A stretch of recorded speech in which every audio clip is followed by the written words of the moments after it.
అయితే పైన మల్లన్న స్వామి శివుడు ఉన్నాడు. శివుని కాడికి దర్శనం చేసుకున్నాక వచ్చినాక కిందికి మేము ఇక్కడ మల్లన్న స్వామి కిందికి గృహ లోపలికి పోతున్నాము.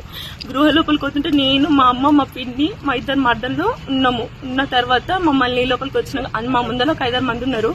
ఉంటే ఎందుకు మీరు వాళ్ళ దగ్గర అమౌంట్ తీసుకున్నా లేదు తెలియదు, మా దగ్గర ఉండి మీరు 100 రూపాయలు పెట్టి లోపలికి రండి అని అన్నారు. 100 రూపాయలు దేనికైనా అడిగినాం. అంటే టికెట్ ఉందా, టోకెన్ ఉందా అని అడిగినాం. టికెట్లే టోకెన్లే, నీకు చూడాలనుకుంటే నువ్వు లోపలికి రండి అంటే ఎందుకన్నా అడిగినాం. మీరు ఫస్ట్ దూరం జరుగురు అన్నారు. ఎందుకు దూరం జరగాలని కూడా అడిగినాం మేము. అంటే కిందికి దిగు మాట్లాడు, బోసిదాన లంచదాన అంటే బోసిదాన లంచదాన అంటావు, నువ్వు కాపను అయితే నువ్వు కాపను, మేము కూడా గలీజ్గా మాట్లాడుతూ నువ్వు పుట్టవా, మేము తక్కువ జాతలు ఎక్కువ జాతలు నువ్వు కంటే విలువ ఉంటుందని కూడా మా అమ్మ అన్నది. అన్న తర్వాత బోసిదాన పక్కకు జరగాని చెయ్యి మా అమ్మ మీద చెయ్యి పెట్టి ఇట్లా తోచింది. శ్రీనివాసరెడ్డి ఒకరు ఉన్నారు అక్కడ. దొబ్బితే మా చిన్న పాప మా అమ్మ నేను దొబ్బుతున్నావు అని ఇట్లా అన్నారు. తర్వాత మేము కిందికి వచ్చినాము, మేము ఏడ్చుకుంటే కిందికి వచ్చినాము. అక్కడ 1000 మంది జనాలు ఉన్నారు. ఎందుకు ఇట్లా మాట్లాడుతుంటే మీరు ఎందుకు నీళ్ళు దిగలేదని మమ్మల్ని కూడా తిట్టినున్నారు వాళ్ళు. కిందికి వచ్చినాక వీడు 5కి 5:30కి వచ్చినున్నాడు. వచ్చినాక గిట్లా అన్నారు రా, గిట్లా చేసిరా అంటే వీడు అడగని కోయిడు.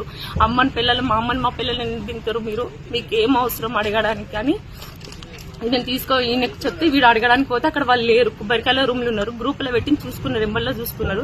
వీళ్ళు అప్పటికే 4 ఉన్నారు అక్కడ. 4 పట్టుకొని ఇష్టం వచ్చినట్టు కింద వేసి కొట్టినున్నారు వీళ్ళని.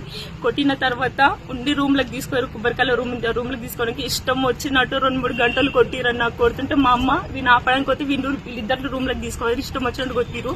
కొట్టిన తర్వాత నేను ఆ డెలివరీ అయిన అమ్మాయి చిన్న పాప ఉన్నది బయట, అన్న కొట్టకన్నా మీ కాలు మొక్తామన్నట్టు ఊర్లో మాట్లాడుకున్నానంటే శిక్ష ఏంది కానీ మీరు ఇట్లా కొట్టకన్నానంటే లంజాల దొమ్మలన్న మా జడలు పట్టి మా మెడలు పట్టి బయటకు నూకిరు. 2-3 చెంపల మీద కూడా కొట్టిరు. మీరు చిన్న లంజలు దొమ్మలు లంజలు మీ బతుకులేంటి మీరేంటి అని కూడా మాట్లాడి నీచంగా మాట్లాడిన తర్వాత పాప మొక్కను చూడండి అన్న, మీ కాళ్ళ కడిపోతాం, మీ కాలు మొక్కినాక పాపను కూడా తీసుకొని కాళ్ళ కడితే పాపను కూడా కాళ్ళతో తనీరు వాళ్ళు.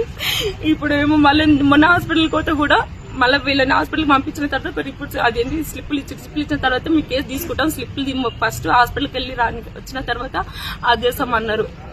తర్వాత మేము 3 సార్లు వీళ్ళు సర్పంచ్ తుకారాం రెడ్డి, సంతోష్ రెడ్డి వీళ్ళందరూ వాళ్ళతో రెడ్డిస్ మొత్తం కలిసి ఇక్కడ పిఎస్ దగ్గర ఉన్నారు. మేము కూడా మాట్లాడడానికి పోతే మమ్మల్ని 3 సార్లు బయటికి నెట్టిన తర్వాత వాళ్ళు ఏమేమి మాట్లాడి వెళ్ళిపోయారో, వాళ్ళు వెళ్ళిపోయిన తర్వాత మా దెబ్బలు మేము స్లిప్పులు చూపిస్తే అప్పుడు మీరు ఏమైనా రాయాలనుకుంటా రాయండి అని చెప్పారు. అప్పటికి 9:30, 10 అవుతున్నది.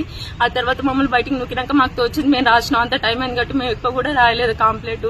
తర్వాత మళ్ళీ నెక్స్ట్ రోజు మమ్మల్ని పిలిపించిన తర్వాత ఉండి మేమే సార్ అంటే మీరు ఇట్లా రెడ్డిస్ మీద అది చేసిరంటే ఇది చేసిరంటే ఎందుకు కొట్టినవరా, మీరు ఏం పని ఉన్నది రాసకి మీరు గ్రూపులలో పెట్టాల్సిన అవసరం అంటే అవును సార్ మా అమ్మలు మా పిల్లలు అన్నాకే నేను గ్రూపులో పెట్టినట్టు మాత్రం మా అమ్మలు మా అక్కలను కొడతారా సార్, ఆడపిల్లలను చూడ కూడా బయట కొట్టిరాదని చెప్పేసి వీడు అన్నాడు. అన్న తర్వాత వీళ్ళకి పాపకు కూడా మేము నిన్న టైపింగ్ మంచిగా చేయాలని రిపోర్ట్స్ మళ్ళీ టైపింగ్ తీసుకొచ్చి మేము మళ్ళీ ఇదే పేపరు అక్కడ ఇచ్చినాము. మేము అందులో మంచిగా రాయలేదు, మేము కాంప్లైంట్ సరిగ్గా రాయకపోతే మేము ఆలోచించుకొని మళ్ళీ మంచిగా రాసి మేము ఈ టైపింగ్ చేపించుకొస్తే అక్కడ ఇచ్చినట్టు ఈ పేపర్ కూడా లేదు. అక్కడ ఈ జిరాక్స్ మా దగ్గర పెట్టుకున్నాం మాకు ఇది ఉండాలని. అక్కడ చూస్తే అసలు ఈ పేపర్ లేదు, అందులో కొట్టినట్టు పాపను కొట్టినట్టు ఇక్కడ కూడా ఉంది. అసలు ఇక్కడ కూడా రాపించిన మీ పాపది.